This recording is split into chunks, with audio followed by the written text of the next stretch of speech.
My wife texted, "I'm taking the kids to my parents and filing for full custody. A lawyer will be in touch."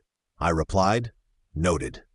Then I emailed her lawyer the hidden camera footage from the nanny cam she didn't know about. 24 hours later, her lawyer was calling me to make a deal. Welcome to Factology. It would be so much appreciated if you would subscribe to my channel and like the video. Now, without further ado, let's go. Original post: I-36 male got the text while sitting in a client meeting. My phone buzzed. I glanced down and there it was. My wife, Victoria, 34, had just blown up our marriage and weaponized our kids via text message. Taking Emma and Jake to my parents' house, filing for full custody. Don't try to contact us, a lawyer will be in touch. My 2 kids, Emma's 7, Jake's 5, the lights of my life, and she was just taking them. My client must have noticed my face change because he asked if everything was okay. I excused myself, walked to the bathroom, and read it 3 more times, each time hoping I'd misread it. I typed back one word, "Noted." Then I called my brother Daniel, who's a paralegal. "Can you meet me at my house in an hour? It's an emergency." See, what Victoria didn't know was that 6 months ago, after she'd started acting weird, late nights, secretive phone calls, sudden girls' trips, I'd installed nanny cams in our house. Not to spy on her, honestly. I was worried about the kids. She'd been drinking more, and I wanted to make sure they were safe when I wasn't home.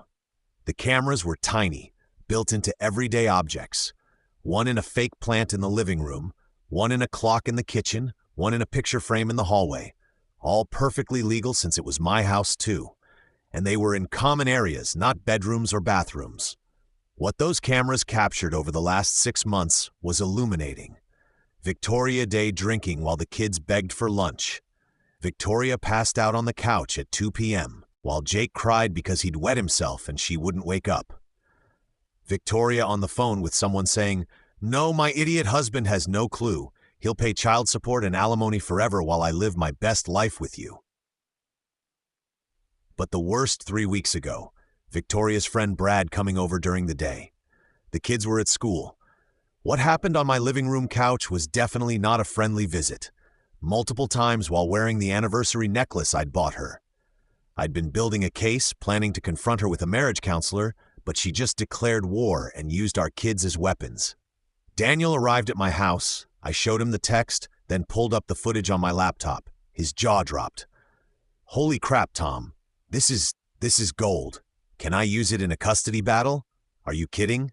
She's done, but you need a real lawyer, not me." He gave me a name, Melissa Hartley, bulldog in the courtroom apparently.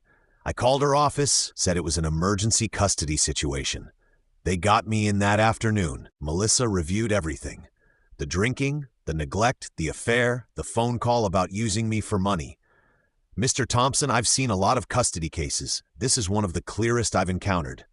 She's attempting parental alienation, but she's given us a gift by lawyering up first and putting everything in writing.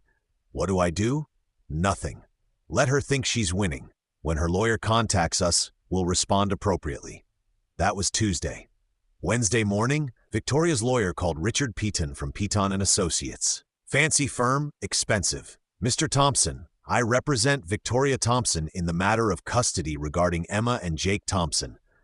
My client is seeking full custody with supervised visitation for you along with child support and spousal maintenance. Supervised visitation like I'm some kind of danger to my own kids. I'll have my attorney contact you," I said calmly. "You should know," he continued, voice dripping condescension, "that my client has documented numerous instances of your absence from the home, your prioritization of work over family, and your emotional unavailability. We have a strong case, noted. My attorney will be in touch." I hung up and called Melissa. "Send him everything, all of it, every last second."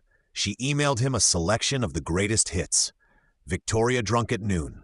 Victoria with Brad. Victoria openly planning to commit fraud for financial gain.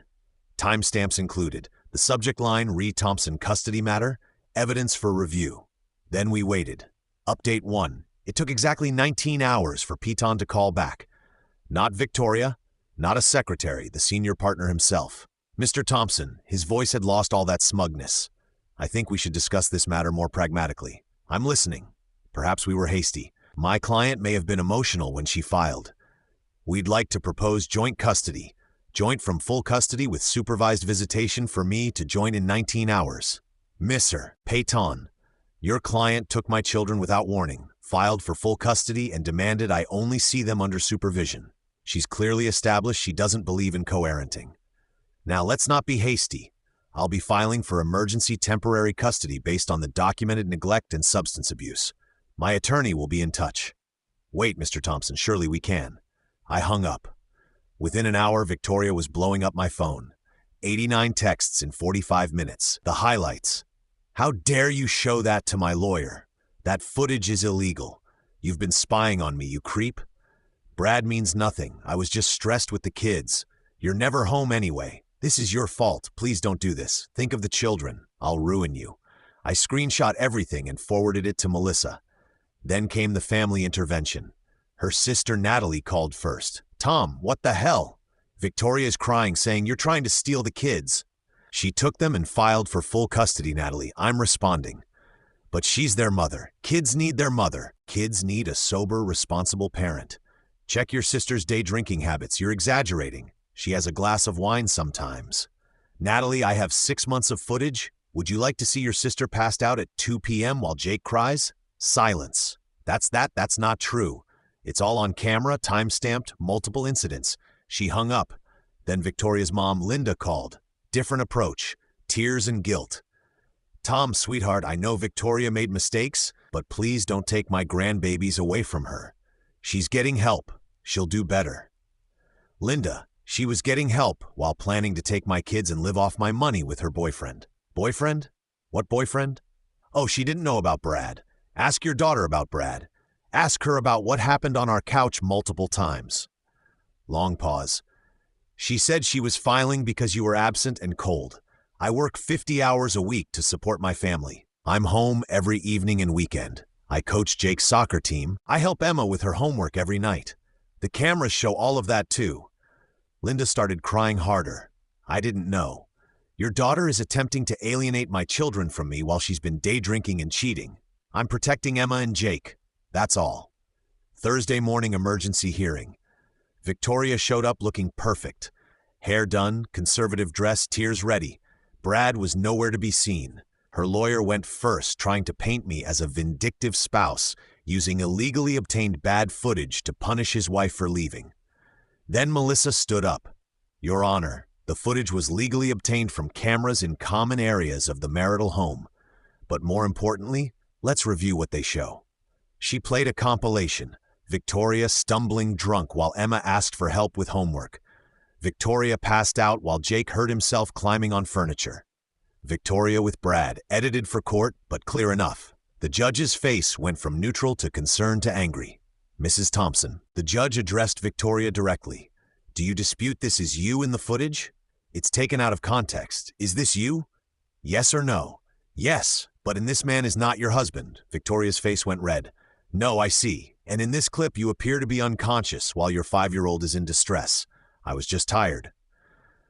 The judge turned to Payton. Counselor, you filed for full custody with supervised visitation for Mr. Thompson. Based on what grounds exactly? Payton shuffled papers. Your Honor, we believed. You believed your client's version without investigation. I'm granting temporary custody to Mr. Thompson. Mrs. Thompson will have supervised visitation pending substance abuse evaluation and parenting classes. The reverse. Complete reversal of what they demanded. Victoria exploded. You can't do this. I'm their mother. He tricked me. He's been planning this. Mrs. Thompson, control yourself or I'll hold you in contempt. This is Orad. He works all the time. He doesn't even know their teachers' names. I stood up calmly, Mrs. Rodriguez and Mr. Kim. Emma's favorite subject is science. She's reading at a 4th grade level. Jake loves art but struggles with letters. He's left-handed, so we got him special scissors. Emma is allergic to strawberries. Jake hates Brussels sprouts but loves broccoli if you put cheese on it. Victoria just stared. The judge nodded. Temporary custody to father. We'll revisit in 90 days pending evaluations. Court dismissed. Update 2. The entitled meltdown after court was spectacular. Victoria followed me to the parking lot. Payton trying desperately to shut her up. You think you've won? I'll destroy you. I'll tell everyone what kind of man you really are. What kind is that, Victoria? A controlling, manipulative bastard who spies on his family as opposed to a drunk who neglects her kids while screwing around. She actually tried to slap me in front of her lawyer in the courthouse parking lot with security cameras everywhere. I stepped back, she missed and nearly fell over. "Victoria, stop." Peyton grabbed her arm. "You're making things worse. Get off me. You're fired anyway. You said this would be easy." She stormed off to her car, her BMW that I paid for, and peeled out. That evening, I picked up the kids from Victoria's parents' house. Linda had been crying. She hugged me at the door. "Tom, I'm so sorry. I didn't know.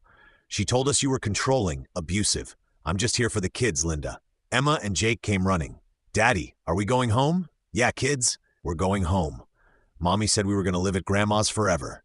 Jake said, "Well, plans change, buddy. You're coming home with me." Victoria's dad, Robert, pulled me aside. "Tom, is it true? The drinking? The other man?" I just nodded. His face hardened. "We didn't raise her like this." In the car, Emma asked, "Daddy, why was Mommy so mad?" "An adult stuff, sweetheart. Don't worry about it." She said, "You were mean to her." "What do you think? Am I mean?" Emma thought about it. "No, you make us breakfast and you help with homework and you fixed my bike." "Mommy sleeps a lot," Jake added quietly. My heart broke a little. Friday morning, the real dirty trick started. First, a call from my boss. "Tom, I just got a concerning email about you." My stomach dropped. "What kind of email?" "Someone claiming you've been embezzling company funds to pay for surveillance equipment to stalk your wife. That's completely false. I can prove." "I know, Tom. I know. You just wanted to give you a heads up. But this is serious." They CC'd the entire board. I forwarded it to Melissa immediately. She responded, "Document everything. This is harassment and defamation." Then the social media campaign began. Victoria posted on every platform. "My soon-to-be ex-husband has been spying on me for months with hidden cameras. He's taken my babies away using Dr. Red footage and lies. This man is dangerous. Please share to spread awareness about domestic surveillance abuse."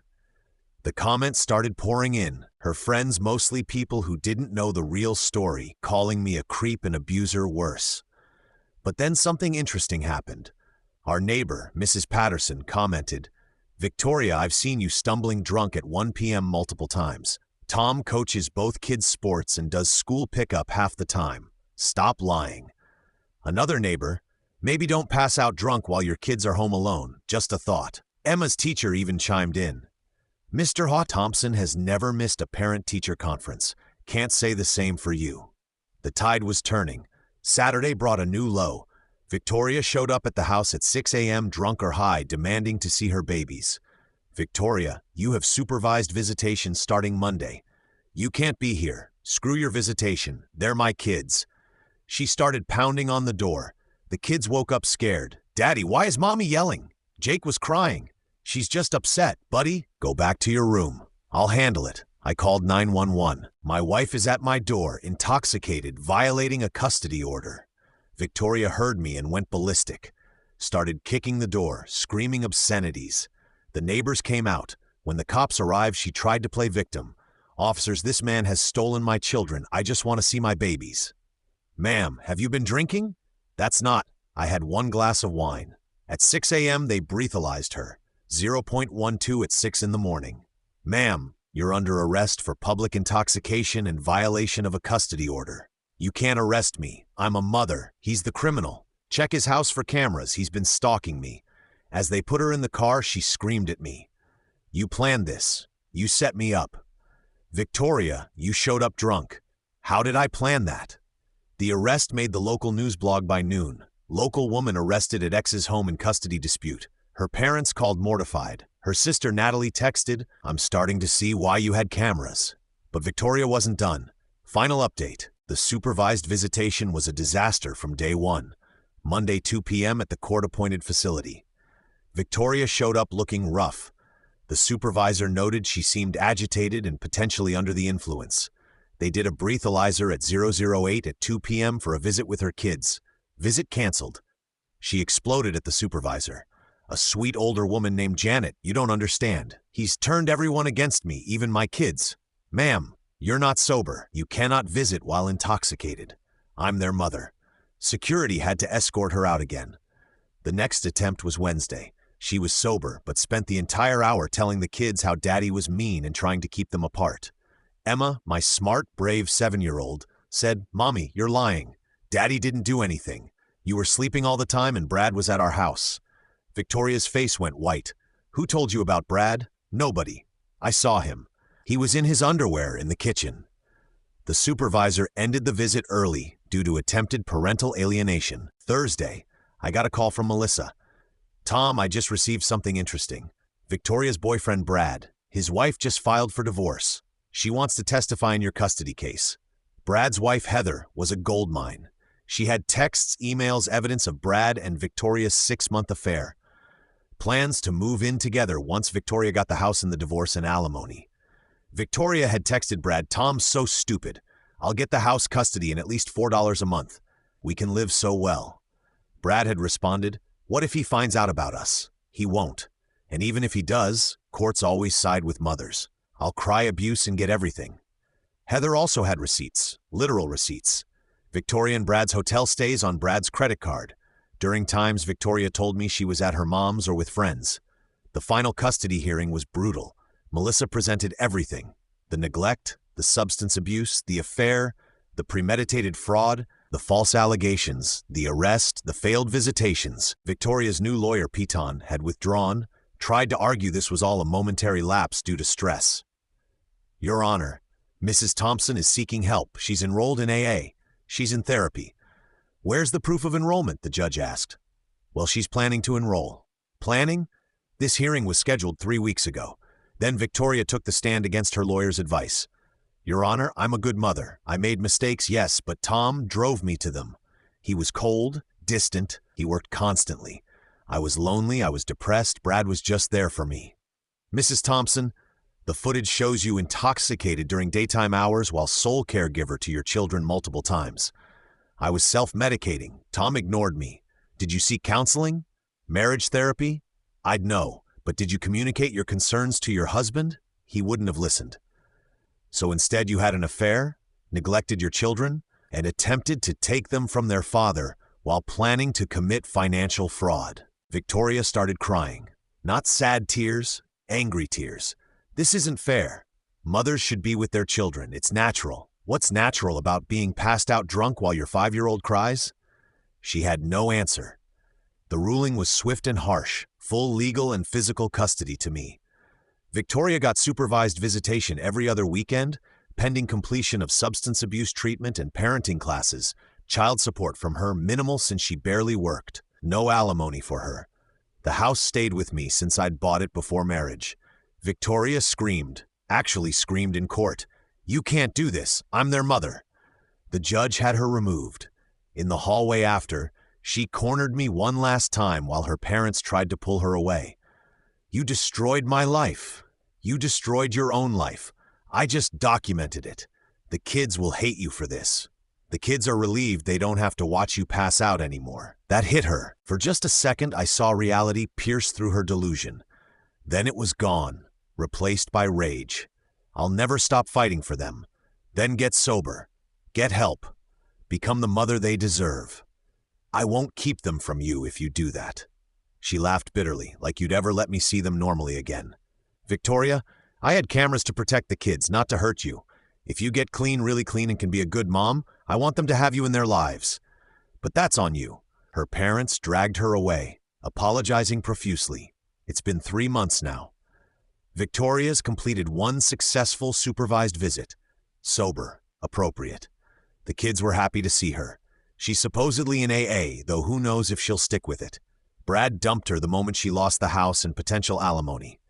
Heather sent me a thank you card, weird as that was. The kids are doing better. Emma's grades improved. Jake stopped wetting the bed.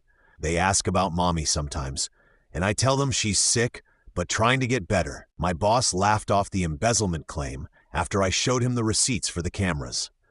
$400 total from Amazon, paid with my personal credit card. Victoria's social media campaign backfired spectacularly when the arrest report became public. DUI at 6 a.m. while violating a custody order doesn't generate much sympathy. Her sister Natalie apologized to me last week. I should have known. She's always been selfish, but I never thought she'd risk her kids. The saddest part, The kids don't miss the chaos. Emma told me last week, "Daddy, it's quieter now. I like quiet." Jake just said, "Mommy was scary sometimes. I'm in therapy myself, trying to process how I missed the signs for so long. How Victoria became this person, or if she always was and just hid it well. But the kids are safe, they're happy, they're thriving. And those cameras, best $400 I ever spent. They saved my relationship with my children and protected them from a mother who chose alcohol and another man over their well-being." Victoria texts me occasionally asking for extra visits or trying to negotiate. I forward everything to Melissa. The answer is always the same. Follow the court order, complete your treatment, then we'll talk. Last I heard from Linda, Victoria is living with them, working part-time at a clothing store, supposedly still in AAA. She still blames me for everything, but at least she's not showing up drunk anymore. The entitlement never fully goes away, though. Just last week, she texted, I should have the house. I decorated it." I didn't respond. Some battles aren't worth fighting. The kids and I are doing okay. Not great, not terrible, but okay. We have dance parties in the kitchen, build blanket forts, and read stories every night. Normal stuff that felt impossible when Victoria was spiraling. Maybe someday she'll get it together and be the mom Emma and Jake deserve. But I'm not holding my breath. For now, I'm just focused on being the stable parent they need. And those cameras are still up? Trust but verify, especially when it comes to my kids' safety. Victoria taught me